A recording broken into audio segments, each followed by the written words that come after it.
Shoutout nga pala kay Nestor Ladera, bumili ng sapatos. Maraming salamat sa iyo, kaibigan. Doc Rivers nanganganib ang posisyon sa Bucks. Hiling ng mga fans gustong alisin. Giannis frustrated, iiwanan na ang team. At Jimmy Butler, totoo ang sinabi sa Warriors. Mahirap silang talunin kapag maiiwasan ito. Handang magpakamatay sa team. Ngunit bago ang lahat, kung gusto nyo ng pangmatagalang basketball shoes, New Curry 12, mabibili lamang sa halagang $2,599. I-click lamang ang link sa comment section. Tanggal na ang Milwaukee Bucks sa laban para sa 2025 NBA Championship. Matapos ang nakakagulat na pagkatalo nila sa Game 5 ng kanilang first round series laban sa Indiana Pacers, 119-118.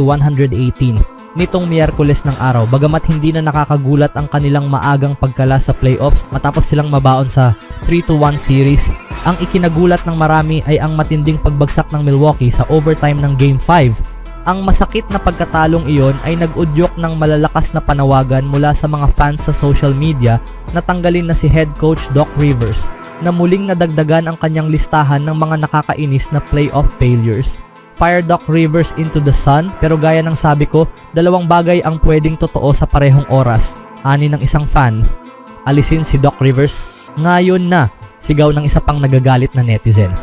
Mula sa isa pang ex, former Twitter user, si Doc Rivers na naman ang may kasalanan sa isa pang pagbagsak ng team, may history na siya niyan, at heto na naman, tanggalin na siya.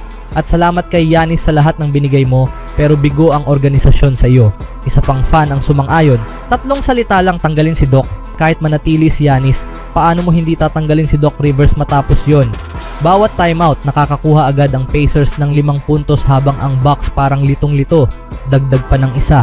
Sa overtime, hawak ng Bucks ang 6-point lead matapos ang 3-pointer ni Gary Trent Jr. May 1 minute and 46 seconds remaining. Umabot pa sa 7-point lead ang Bucks, may 40 segundo na lang natitira, pero hindi nila iyon na ipanalo. Pinainit ng Pacers ang laban sa huling sandali. Pinaliit ni Andrew Nembhard ang lead sa 4 matapos ang isang jumper.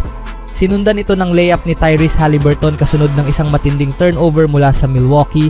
Natawagan din ng foul si Haliburton sa play na iyon at naisahan pa nila sa free throw, kaya't 1 puntos na lang ang leading ng Bucks. Isa pang turnover mula kay Trent ang nagbunga ng go-ahead layup ni Haliburton. May 1.1 seconds remaining.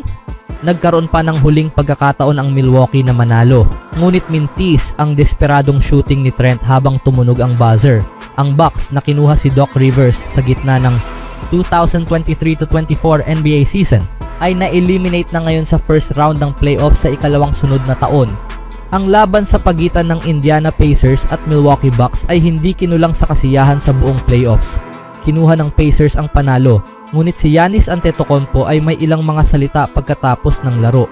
Mukhang frustrated si Antetokounmpo habang yakap ang guard of forward ng Pacers na si Bennedict Mathurin sa karaniwang post-game na sandali habang nagiging magulo ang sitwasyon. Kinailangang paghiwalayin ang dalawang manlalaro at kitang-kita ang pagkadismaya kay Antetokounmpo. Matapos ang serye, makikitang nagkamayan sina Coach Rick Carlisle at Doc Rivers bilang pagkilala sa isa't isa. Ngunit nang tumutok ang kamera kay Antetokounmpo, tila pinapayuhan niya si Mathurin. Dahan-dahan niya itong niyakap habang ang kamay niya ay nasa likod ng ulo ni Mathurin. Ngunit biglang naging magulo ang lahat.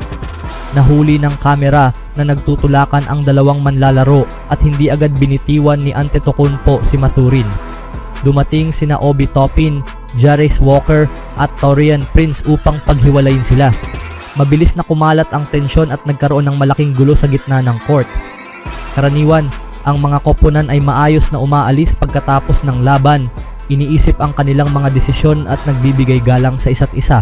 Ngunit may ilang manlalarong Europeo sa NBA na nagpapainit at nagpapasaya ng laro dahil sa kanilang pagkagusto sa kompetisyon. Samantala, nagkaroon din ng mainit na usapan si Antetokounmpo at ang ama ni Tyrese Haliburton pagkatapos ng laro. Nagharap sila habang tila nagpapalitan ng sarkastikong salita at magkadikit ang kanilang mga ulo sa isang masikip na yakapan. Kinailangang dalhin ng mga staff si Antetokounmpo palayo habang umuusad na sa susunod na round ang Pacers. Ang tanong sa ngayon, sa nakikitang frustration kay Giannis, mananatili ba ang Greek Freak sa Bucks? Ang isang tanong na nananatili sa isipan ng mga tagahanga ng Bucks ay ang posibilidad ng paglisan ni Antetokounmpo. Dahil sa pagkawala ni Damian Lillard, dahil sa Achilles injury at kakulangan sa ibang superstar, maaaring ito na ang panahon para umalis ang power forward. Kakaunti lamang ang naging magaling sa panig ng Bucks sa seryeng ito maliban kay Antetokounmpo. Nangangako ang off-season ng mga pagbabago sa organisasyon at maaaring gawing prioridad ang pananatili ni Antetokounmpo. Sa katunayan, maganda ang ipinakita niya sa buong serye. Nagtala ang manlalaro ng 30 puntos ngayong araw at nagtapos sa isang triple-double na may 20 rebounds at 13 assists. Mayroon din siyang 2 steals at 2 blocks, ngunit may 7 turnovers din na nakasama sa kanya. Isa siyang nag-iisang puwersa sa court. Sana ay makumbinsi siya ng franchise na manatili kahit pa maaaring iwanan na niya ang Deer Nation matapos ang kanyang tapat na serbisyo. Anong masasabi niyo kay Giannis mga kaibigan? Mananatili nga ba ito sa Bucks? Sa ibang balita naman, nagbitaw ng matitinding salita si Jimmy Butler laban kay Dillon Brooks sa kanyang post-game interview matapos manalo ang Warriors sa Game 4. Tinalo ng Golden State Warriors ang Houston Rockets sa Game 4 ng kanilang first round series. Nasa 3-1 series lead for Warriors. Malaking papel ang ginampanan ni Jimmy Butler para sa Warriors sa Game 4 matapos hindi makalaro sa Game 3 dahil sa pelvic contusion. Bumalik siya sa lineup ngayong Game 4. Walang bakas ng paninibago kay Butler sa loob ng 40 minuto niyang paglalaro. Maganda ang naging performance niya. Nagtala siya ng 27 puntos, kabilang ang ilang mahahalagang free throws para silyuhan ang panalo. Nagpakawala ng matitinding salita si Jimmy Butler pagkatapos ng laro. Kagad nagsalita si Jimmy Butler kasama si Ali LaForce ng TNT Sports. Sa kanyang panayam, binanggit niya ang pagiging malapit niya sa Warriors at sinundot ang Miami Heat na dati niyang team. Binanggit niya na nakuha niya muli ang kanyang kasiyahan, isang bagay na hindi niya raw nagawa habang nasa Miami. Hindi rin niya pinalampas si Dillon Brooks na tinukoy niya dahil sa NSFW na bangayan nila sa laro.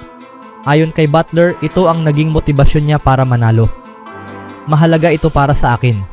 Handa akong mamatay para sa mga taong to. Ang saya-saya. Nakuha ko ulit ang kasiyahan ko. Sabi nga ng iba, masarap manalo. May nagsabi ng isang bagay sa akin. Yun lang ang kailangan.